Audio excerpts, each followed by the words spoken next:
Dear students, आज हम करेंगे क्लास 6-7 की इंग्लिश वर्कबुक की formative assessment 5 page 43। First question है, tick right the option that is not related to the word river. हमें उस वर्ड पे टिक करना है जो कि नदी से संबंधित नहीं है। वाटर, वाटर तो होता है, स्विम तैरते हैं, बोट, बोट भी होती है। ये जो स्टिल है ये वाला नहीं होता है। Second question, tick right the correct noun for the given sentence. हमें सही नाउन पे सिलेक्ट करना है नीचे दिए गए सेंटेंस के। She works in a factory daily. यहाँ पे जो फैक्ट्री वर्ड है ये नाउन है, शी यहाँ पे प्रोनाउन है। Question number 3, tick the correct sentence for the given picture. जो हमें तस्वीर दी गई इसके लिए हमें सही सेंटेंस पे राइट टिक करना है। इस लड़के के हाथ में बकेट है तो ये वाला सेंटेंस हमारा राइट होगा, the boy has a bucket. Fourth, tick the correct pronoun for the given sentence. जो सेंटेंस दिया गया है इसके लिए हमें सही प्रोनाउन बताना है। The children are making noise. बच्चे शोर कर रहे हैं। Dash are very naughty. तो वे बच्चे हैं, प्लूरल हैं, तो यहाँ पे दे का प्रयोग करेंगे हम। दे, हम यहाँ पे राइट टिक कर देंगे।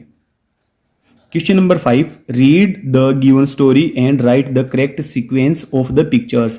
हमें ये स्टोरी रीड करनी है, उसके बाद ये जो पिक्चर हैं उनको हमें सीक्वेंस से हमें इनको नंबरिंग करनी है कि कौन सा पहला आएगा कौन सा दूसरा आएगा। Ali wanted to help his father today. आज अली अपने फादर की मदद करना चाहता था। So he decided to clean the home. इसलिए उसने डिसाइड किया कि घर की सफाई करेंगे। He started cleaning and was happy to do it. उसने क्लीनिंग शुरू कर दी और ऐसा करके वह खुश था। He turned back to clean near the almirah.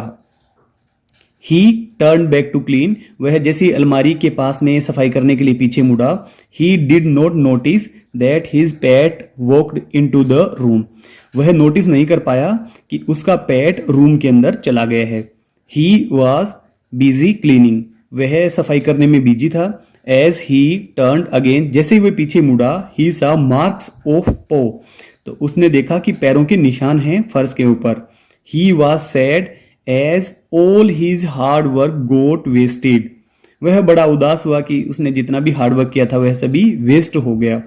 तो अगर हम इसमें नंबरिंग करेंगे तो जैसे ये फर्स्ट वाला सेंटेंस ये होगा कि अभी सफाई कर रहा है अली। सेकंड होगा ये कि ये सफाई करते करते इसका ध्यान रहा नहीं, ये सेकंड नंबर होगा। थर्ड नंबर होगा ये वाला, इसमें डॉग अंदर जा रहा है और इसका ध्यान नहीं पड़ा। और लास्ट होगा ये वाला कि इसकी पूरी मेहनत बेकार हो गई, इसने माथे पे भी हाथ पटका है। नेक्स्ट है, रीड द गिवन पैसेज। हमें दिए गए पैसेज को पढ़ना है and answer the following questions. और नीचे जो क्वेश्चन दिए गए हैं हमें उनके आंसर देने हैं, question 6 to question 9। There was once a proud elephant. एक बार एक घमंडी हाथी था। Who always bullied smaller animals, जो छोटे जानवरों को परेशान करता था।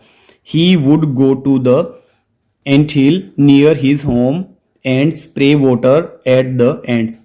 वह अपने घर के पास में ही जो चींटियों के घर थे वहां जाता था और उन पे पानी छिड़क देता था। The ends could not do anything. चींटियां कुछ भी नहीं कर पाती थी बिकॉज ऑफ देयर साइज। अपने छोटे साइज होने के कारण वो कुछ भी नहीं कर पाती थी। They always cried. चींटियां हमेशा चिल्लाती रहती थी। The elephant just laughed and threatened the ants that he would crush them to death. हाथी हंसता और उन्हें धमकाता कि मैं तुम्हें मसल दूंगा, तुम मर जाओगे। One day the ant had enough. एक दिन चींटियों ने देखा कि अब हद हो गई है and decided to teach the elephant a lesson. और उन्होंने डिसाइड किया कि अब हाथी को सबक सिखाएंगे, पाठ सिखाएंगे। They went straight into the elephants trunk. Trunk होता है सूंड। वे सीधे हाथी के सूंड में गई एंड स्टार्टेड बाइटिंग हिम, और उसको काटना शुरू कर दिया। The elephant could only cry in pain. हाथी केवल दर्द से चिल्लाता रहा। He realized his mistake and apologized to the ants and all the animals he bullied. उसे रियलाइज हुआ अपनी मिस्टेक के बारे में और वह शर्मिंदा हुआ, उसने माफ़ी मांगी, चींटियों से माफ़ी मांगी और उन सभी जानवरों से माफ़ी मांगी जिसको उन्होंने परेशान किया था, सताया था। Question number 6, who got bullied in the story? किसको परेशान किया जा रहा है? चींटियों को,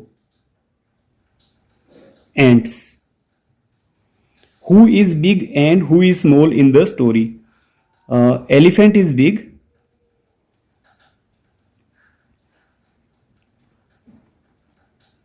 elephant is big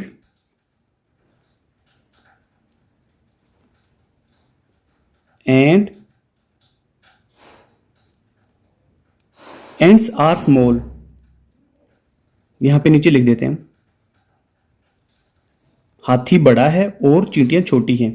why do you think the elephant bullied the animals? आप क्यों सोचते हो कि, आप ऐसा किस कारण से सोचते हो कि हाथी बाकी जानवरों को परेशान करता था? क्योंकि वह एक घमंडी हाथी था। The elephant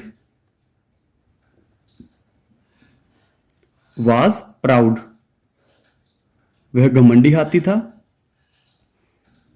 end of big size, और बड़े आकार का भी था। इस प्रकार से यह वर्कशीट हमारी कंप्लीट हुई। आगे की वर्कशीट के सॉल्यूशन के लिए आप हमारे साथ बने रहें। Thank you.